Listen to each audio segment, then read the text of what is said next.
Kota Sunem, kota kecil, 60 km di utara Yerusalem, dan Elisa masih 60 km lagi jauhnya dari kota itu.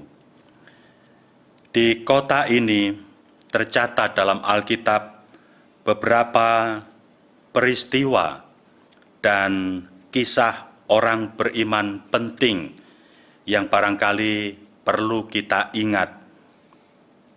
Yang pertama, Gideon pernah berperang melawan bangsa Filistin.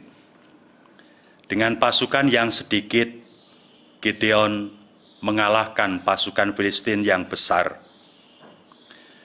Tetapi Raja Saul dengan pasukan besar justru dikalahkan oleh bangsa Filistin. Apa yang menyebabkan kemenangan dan kekalahan mereka adalah pengandalan dirinya kepada Allah. Gideon mengandalkan Allah dan karena itu menang. Sementara Saul mengandalkan dukun atau cenayang atau nabi palsu dan karena itu kalah.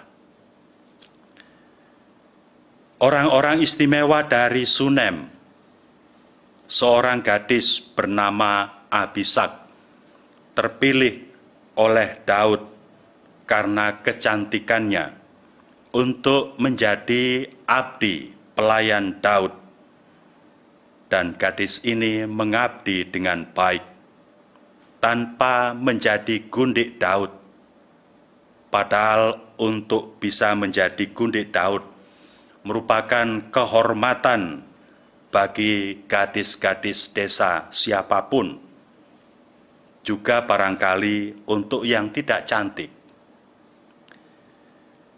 Dan gadis ini pun diperebutkan oleh Salomo, tetapi dia tetap melakukan kehidupan yang setia kembali kepada tunangannya di Sunem.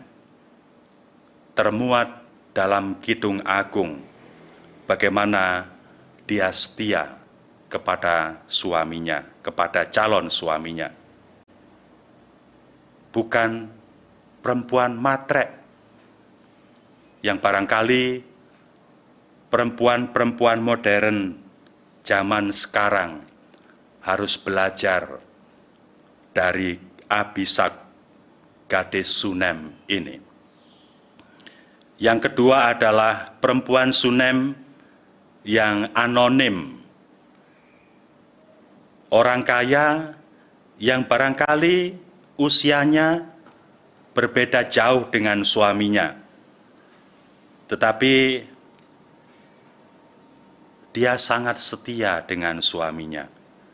Apapun yang dia lakukan, dia bicarakan dengan suaminya. Perempuan ini tidak seperti perempuan yang ditemui oleh Elia, perempuan miskin yang putus asa, yang ketika dimintai untuk membuatkan roti, mengatakan, hanya tinggal 1 genggam tepung yang ada padaku, dan aku akan mengolahnya dan memakannya bersama anakku, dan nanti kami akan segera mati. Elia berbelas kasih dengan perempuan itu. Tetapi Elisa yang mewarisi roh Elia ternyata tidak datang kepada perempuan miskin. Dia datang kepada perempuan kaya. Bukan karena dia memilih untuk hidup enak. Perempuan kaya itu mengundangnya untuk singgah di rumahnya, menjamu dia makan, untuk dapat sejenak beristirahat dalam perjalanan yang ratusan kilometer, yang pada waktu itu pastilah menguras tenaga. Dan apa yang dilakukan oleh perempuan ini adalah melihat bahwa Elisa adalah nabi Allah, bukan orang sembarangan.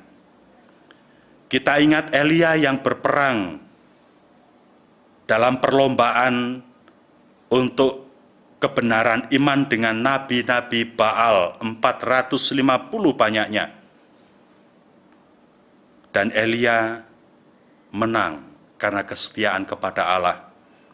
Elisa mewarisi roh Elia itu, dan dia hidup benar.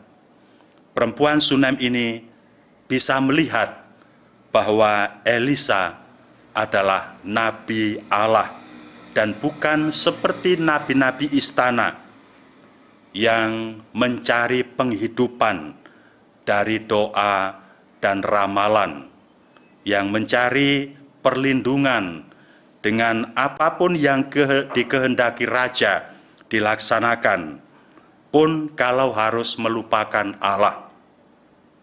Elisa tidak demikian. Dan karena itu perempuan ini bersama dengan suaminya dengan tulus membuatkan kamar di atas dengan perabotan yang secukupnya untuk dapat membuat Elisa istirahat.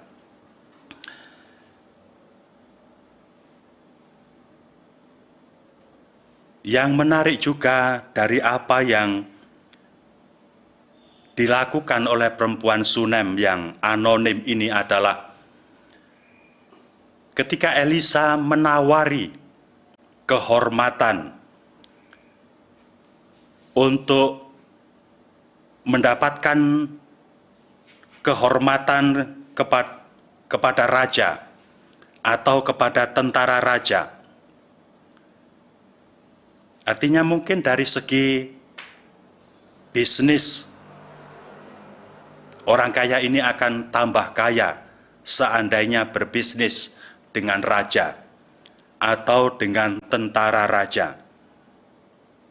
Karena pengaruh Elisa bisa membuat itu. Tetapi perempuan Sunem yang anonim ini mengatakan, saya hidup di tengah keluarga saya dan saya sudah berkecukupan.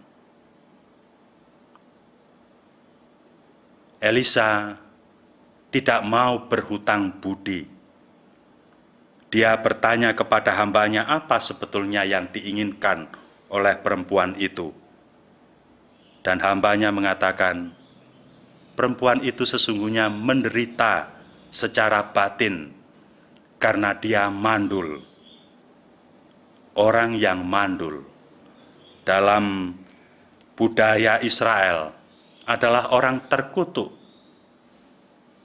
Pun kalau dari pihaknya ia sangat beriman, tetapi dari segi sosial ia tidak mendapatkan kehormatan apapun.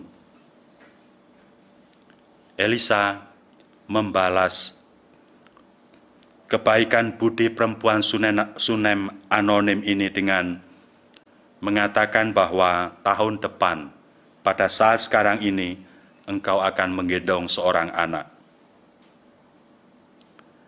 Pengharapan yang tak pernah kunjung putus dihidupi tanpa harus dikatakan kemana-mana.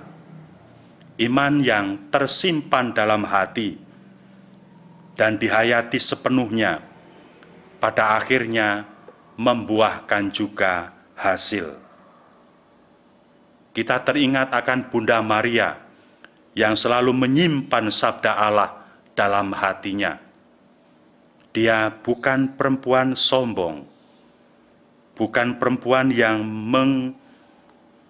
menghayati dan memikirkan harta dunia, kedudukan, ataupun segala hal yang berbau materi.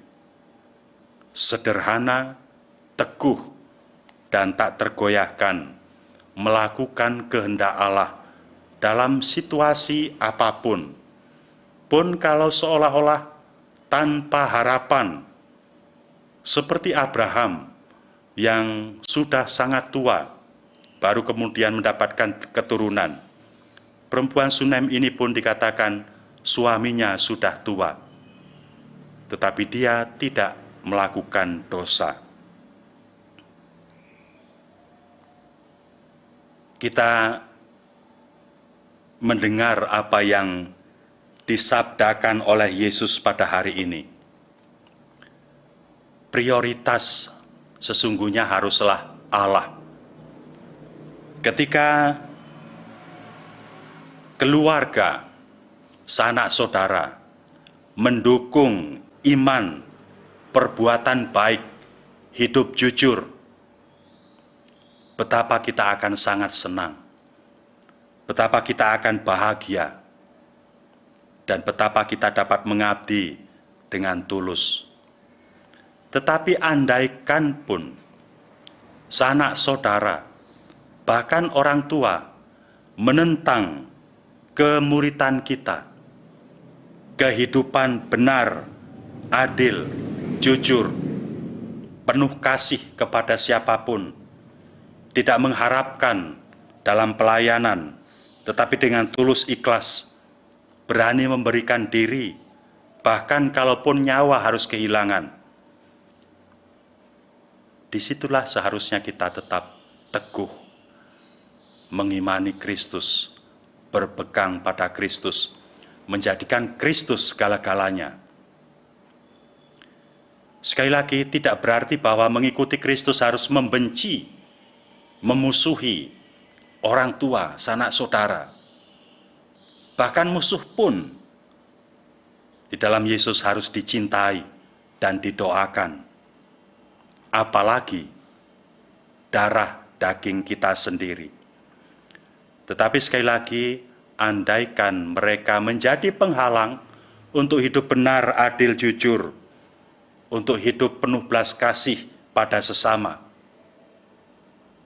bahkan pun kalau harus nyawa kehilangan, marilah kita tempatkan Kristus di atas segala-galanya. Ketika kita dipermandikan, kita sudah ditenggelamkan bersama dengan Kristus. Kita sudah mati bersama dengan Kristus. Paulus dalam bacaan kedua tadi. Itu artinya kita ini sudah menjadi milik Kristus. Dan karena mati bersama dengan Kristus, kita akan dibangkitkan bersama dengan Kristus. Tidak ada kebangkitan tanpa penderitaan, kemuliaan tanpa usaha dan kerja keras, susah payah. Semoga Tuhan memberkati kita. Amin.